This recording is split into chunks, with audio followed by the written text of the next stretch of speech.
Speaking of your poem, tell me what your poem's title is. Zookeeper. Zookeeper. Can you tell me a little bit more about Zookeeper? How much you want to know? There is an entire backstory. Tell me the It's a huge backstory. backstory. So, Zookeeper was written in December of 2010. It was during a time when I was not taking very good care of myself in people I was dealing with, situations I was in. It was causing me, I want to say, a lot of pain. It was worse than a lot of pain. And it was causing me the kind of pain that was making me rabbit hole into the space I was talking about earlier, where it was me, my suffering. And this particular day in 2010, I was so distraught. I was like so distraught. And in Nichiren Buddhism, we focus on other people. So it's practice for oneself and practice for others. The others part is important because that helps you step outside of your box and focus on somebody else who's suffering, somebody else who might need some help. So that day, I did not, actually the way I was feeling was scaring me. Let me say the honest truth. I was getting afraid because I was like, girl, what is happening? You're way, way off the charts. What are you going to do? Because I honestly did not think I was going to, I'm going to put this in quotes, make it through the day. And you'll see why I'm putting that air quotes in a minute.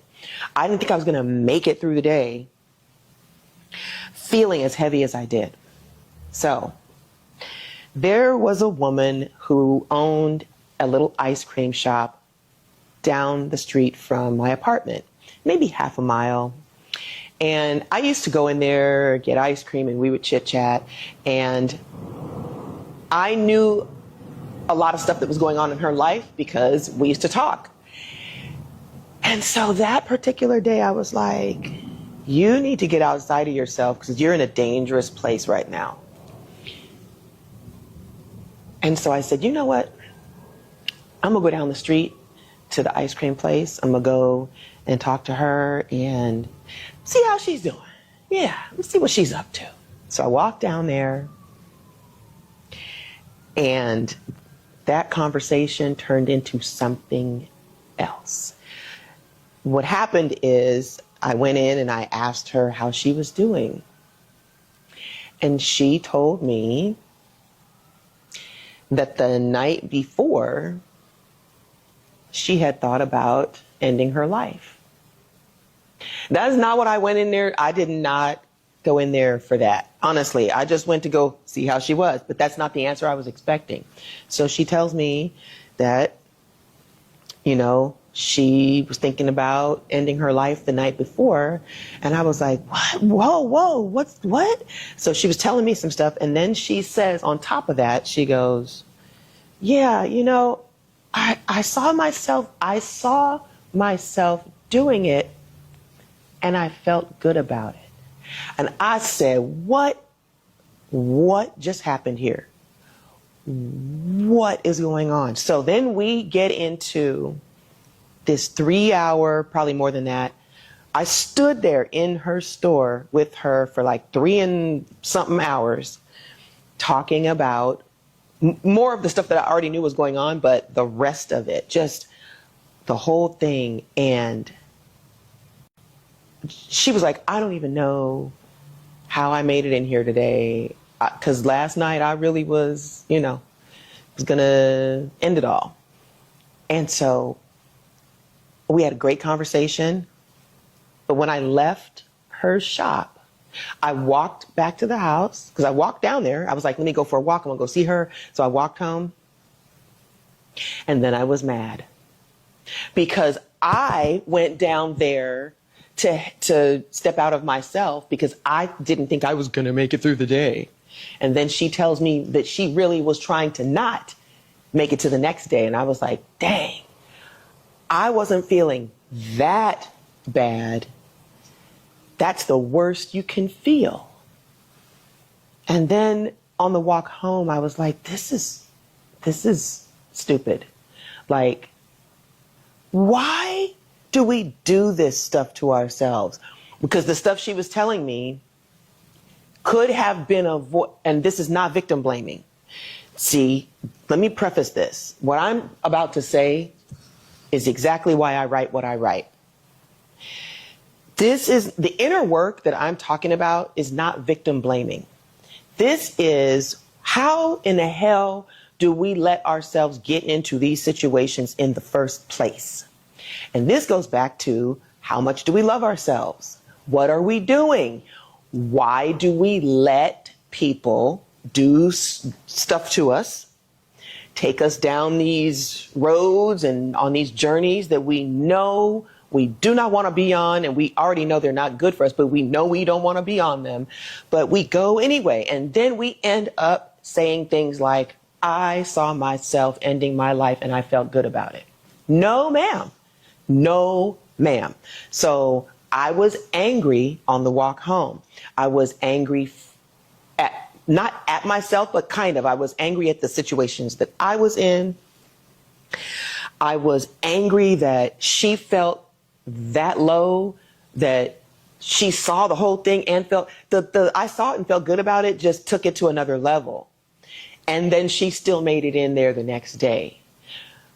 But by that time, my anger about that type of stuff that we do to ourselves had gone far enough. And then I had another friend who was in a situation where she wasn't taking care of herself. And so it was the three of us. It started with me rabbit holing and feeling like, man, I'm just feeling so terrible. I'm just not going to make it through the day. Let me go check on my friend. And then she tells me that, and then we go off into a thing. And then that changed the entire perspective for me, because when I left, I was like, see, you thought you were feeling bad. You were. But neither one of you should have been feeling that bad anyway. You shouldn't have been feeling that bad. She shouldn't have been feeling that bad. But the reason both of y'all feel this bad, and my other friend too, is because none of y'all are taking care of yourselves properly. And that is how Zookeeper was born. It was probably born while I was walking home, but when I got in the house, that's when I started writing the poem. And so it is written in second person. A lot of my poems are written in second person where I'm saying you, but I'm in there. Okay, not every single poem. Some of them are other people's stories, but like a certain occurrence in the world. It's not my story, but I'm speaking on behalf of. But most of the poems where I'm speaking in second person, I'm in there.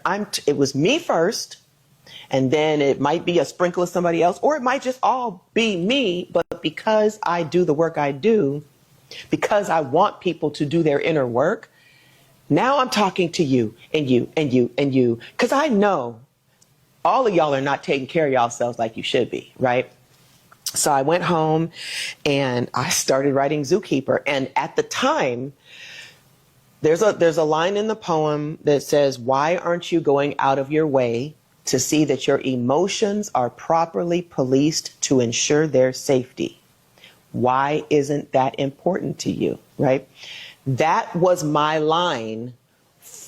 That was what I was rabbit holing about. I was not taking care of myself, making sure my emotions were properly policed, because I was rabbit holing and I was spiraling and I was, tripping out all kinds of ways and not taking care of my emotions. So that particular line was kind of the string that strung everything else together, but I'm also in all the other parts of the poem. It's just that one line was specific for what I was dealing with that day, only that day. And so there is there was a song, there is still a song, it was by George Michael, and it's called Monkey. The monkey on your back. And I was a kid when that song came out, and I did not know at the time what that terminology meant. I had to ask somebody, what is he talking about? And I never forgot what that terminology means. Like, you know, it's like your demons, not just problems, but that thing that you can't shake it. And it could be more than one thing. And so the monkey on your back, that's what came to me when I got home and started writing the poem, because that's what it felt like. All of us, the three of us and everybody else in the world, all of us carrying these monkeys on our back, these bigger than big problems, these demons we can't shake, or that we're not trying hard enough to shake, if we're being honest. Because it's hard, because you gotta dig, you gotta do the work, you gotta admit that you're on the wrong path, and you gotta do all these things, but you can't get the monkeys off your back until you decide you want better for yourself. And so that is how Zookeeper was born. And I did not know it was going to turn into what it did, as far as like what it was going to do when I started performing it. Maybe I did. I just, when I saw the effect, I was like, oh, yeah, this is everybody. At some point, it's everybody. It may not be everybody in the same way, but nobody makes it through this life. I don't believe everybody makes it through this life loving themselves top notch all the time. You got to get there. Maybe you were taught young and then something happened, right? You had an occurrence or a relationship or relationships, and somewhere you got knocked off track, and then you got to rebuild. So I've never met a person who always loved themselves top notch. So Zookeeper is truly for every person at some point. And I call it a working poem, you know, like a working actor. Mm-hmm. I have a bunch of them, but Zookeeper is the working poem that I pull out every single year. I've been doing it since 2010. I pull it out every year and start doing it at different events so that I can wake people up. If your back is breaking, it's because you let too many monkeys ride it. It called carte blanche over your mental, and now you've lost control. They've mated and multiplied. Every which way you turn, a different monkey is tearing you down, victimizing you. And you scream at them to get off your paper-thin vertebrae, to let you have a moment's peace. But they come in droves, and their screams are louder. They drown out your pleas, heckle you even, hard, until you finally just say, fuck it, take everything, my sanity, my health, my will to live, my last breath. Because I can't control you. You have won. You wouldn't willingly let a burglar in to clean out your home, so why do you let the monkeys rob you of your spirit? Why won't you fight to protect your physical temple? Does your home have more value? Is that why you secure it with a top-notch alarm system, but you leave the door to your soul wide open? Monkeys eating away at your intestines, wreaking havoc on your plaintive esteem, ripping the feeble beat clear out of your heart, impairing your sight on levels you can't even articulate? Where's the deadbolt for that entrance? Why aren't you going out of your way to see that your emotions are properly policed to ensure their safety? Why isn't that important to you? I want that to be important to you. It needs to be. I want to slap you belligerent. Want to see you display dauntless insolence. Want you to show me that you have the resolve to shield yourself from harm. Because you deserve to have the strength to be able to put a blockade around your being so massive that no monkey of any size or fortitude can ever infiltrate. But your love of self is crumb-sized. And sadly, it's only made larger when someone else appears to love you. And when they take that love away, the crumb that you grasp for with the slippery tips of your fingers does nothing but get smaller. So small that you wonder how you can see it in the first place. And although your tear-blue pupils do have it in focus, you're afraid to grip it, mold it, develop it on your own, because you think you're inept. So sure that if you even try, your tears will wash it away.